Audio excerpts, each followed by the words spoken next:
매 계기마다 단체장을 갈 때마다 계기가 있어서 가는데, 제가 사실 총은 3총밖에 쏠지 모릅니다.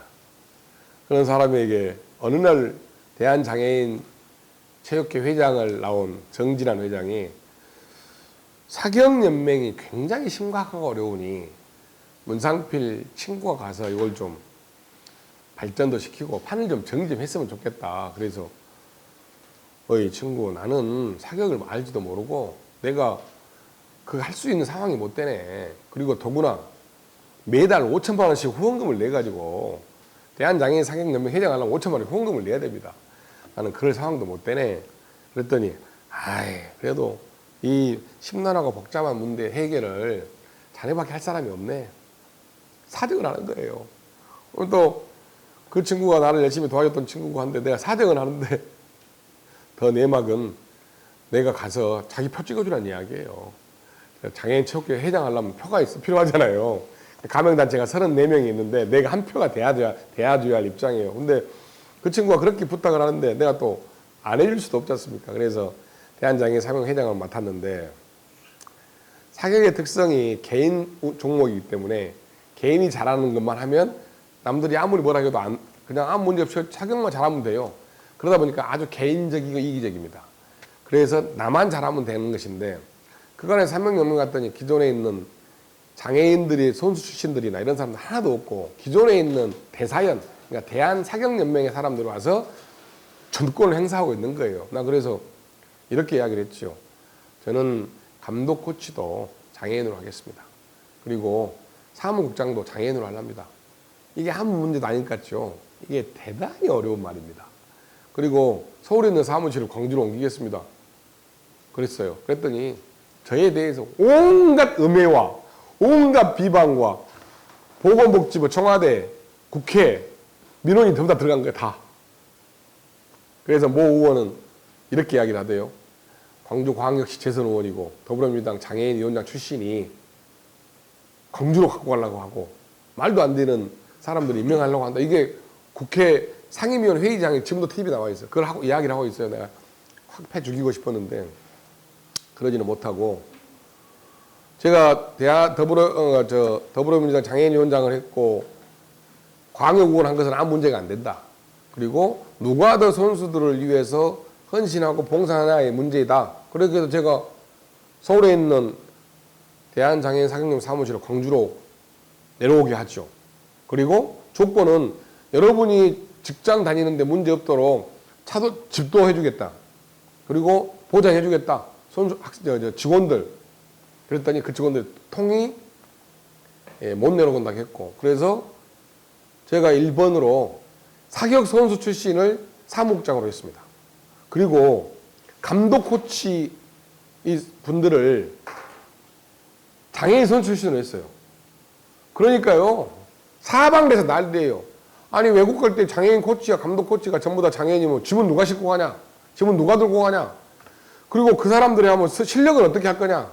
사방에서 민원이 들어온 거죠. 그리고 또 어떤 A가 감독이 한다면 이 감독의 반대 세력이 반대를 심하게 한 거죠. 그래서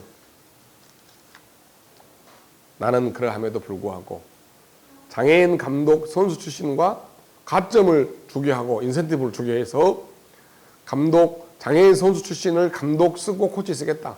그리고 광주로 옮겨서 장애인 선수 출신을 사무국장으로 하겠다. 결과는 어쩌냐? 결과는 그 과정에 찌그락짜그락 작은 소음도 있었지만 결과는 세계대회 3연승을 계속했습니다. 세계대회 3연승 했다는 이야기는 어마어마하게 큰 겁니다. 옛날에 장애인 사격이 초창기는 굉장히 좋았어요.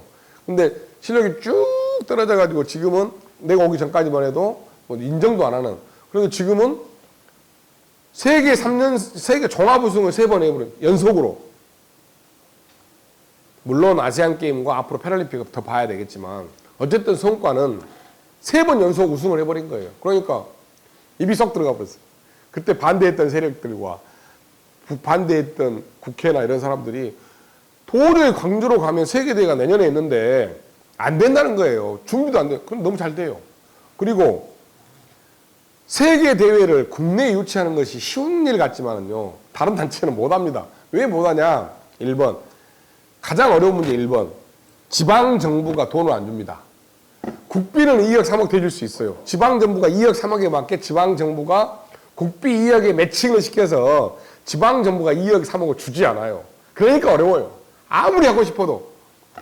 광주광역시의 가장 세계적으로 좋은 수영장이 남부대학교 수영장입니다. 세계 수영선수권대회를 치렀으니까 여기에 저 대회 수영장 저는 놔두면 됩니까? 그런데요, 지방비 1억 2억 못 주니까 그 세계대회 못 치는 거예요. 장애인 세계 수영연맹은 대한장애인 수영연맹은 광주에서 세계대회를 치르고 싶은 마음이 간절합니다. 그런데 1억을 못 얻어서 세계대회를 못 치는 겁니다. 그만큼 지역의 세계대회를 가져오기가 어렵습니다. 근데 저는 몇 번? 자그마치 6번. 주방대 5번인가? 4번, 5번. 그러니까 그러니까 월드컵 대회 4번. 큰 메가급 챔피언십 1번. 이것은 5회에 걸쳐서 가져온 건데, 5년에 걸쳐서 하는 건데요. 이게 그냥 우리가 쉽게 말하는 것이지 할 수가 없습니다. 그래서 장애인 스포츠 역사에서는 5년 동안 월드컵 대회와 챔피언십을 가져온 것은 내가 대단히 박수받아야 할 일입니다. 굉장히 큰 일입니다. 예를 들자면 왜 큰 일이냐? 우리 한국 선수가 독일이나 브라질이나 유럽이나 세계 대회가 최근에 인도에 생겼는데 세계 대회가 4개밖에 없습니다. 세계 대회가 인도 아니 아랍에미레이트, 그다음에 독일, 브라질, 페루 이렇게밖에 없는데 페루가 3개밖에 없구나. 그런데 거기 가려면 돈이 얼마 드냐면요, 기본이 1,000만 원 듭니다. 선수 한 명당 1,000만 원 들어요. 그런데 국내에서 치면 얼마 든다? 50만 원 들어요. 그러니까 우리 그러니까 스포츠를 아시는 분들은 알겠지만 세계 대회에 나가서 메달을 따야지 점수가 돼야지만이 아시안 게임을 나가고 패럴림픽을 나갑니다. 아시안 패럴게임과 세계 대회를 나갈 수 있고 세계 챔피언십을 나갈 수 있는 겁니다. 점수를 못 따면 못 나가요. 누가 됐든 간에. 그러니까 모든 선수가 월드컵 대회에 아니 세계 대회, 아시안 게임에 패럴림픽에 챔피언십에 나가는 게 아니다. 점수를 따져야지 준다. 그런데 이 점수를 따기 위해서 우리나라 선수는 독일 가서 1,000만 원 들여 점수를 따갖고 와야 되는 거예요. 그런데 국내에서 하면 어쩐다? 거기 안 가고 52분 해결한다. 어마어마하게 큰 일입니다. 그리고요, 우리가 선수들이 세계에 와가지고 지방비 창원에서 1억 주는데요, 우리가 창원에서 얼마 쓰고 오냐면 15억 쓰고 옵니다. 창원에 있는 호텔, 창원에 있는 식당, 우리 여기 계신 분들 봉사활동 가면 거기 가갖고 식당 밥 먹잖아요. 호텔 자고 오잖아요. 호텔에서. 그 비용이 자그마치 15억, 13억 들어갑니다. 그러니까 창원에서는 1억 주면서 보이는 돈이, 들어온 돈이 2억이 안 보이니까 손해본 것처럼 보이지만 우리가 엠베서더 호텔 가가지고 먹고 자고 하는 것, 그 다음에 거기 가서 프랑 만들고 뭐 하는 것, 거기에 부가 경제 효과가 훨씬 크죠. 그래서 스포츠 이벤트는 자기가 시에서 도에서 1억 준 것이 보이지 않는 게 중요한 게 아니라 그 1억 받아서 그 시도에 가서 15억을 쓰고 오기 때문에 지방정부에서는 손해날 거 하나도 없고 경제 효과는 크다. 이것을 알아야 되는데 그 마인드가 없는 사람은 모르기 때문에 그 메가 이벤트를 못 하는 겁니다. 그래서 저는 장애인 복지를 하다가 장애인 체육의 최일선에서 왔는데 사경연맹 회장을 하면서 제가 재작년 8월부터 영어 공부를 시작했습니다. 왜냐하면 우세계대회를 하면서 외국인을 많이 접하게 되는데 우리가 영어가 딸리니까 세계에서 역할을 못하는 겁니다. 그래서 그런 고민도 많고 해서 대한장애인 사경연맹의 회장을 하면서 세계대회를 5번 유치했고 하고 있고, 그리고 감독 코치와 사무국장을 장애인 출신 선수로 두고 한 것은 저는 대단히 장애인 스포츠 역사에 길이 남을 일이다. 그리고 이것이 장애인 체육을 발전시키는 데 중요한 모티브가 될 것이다 라고 확신합니다.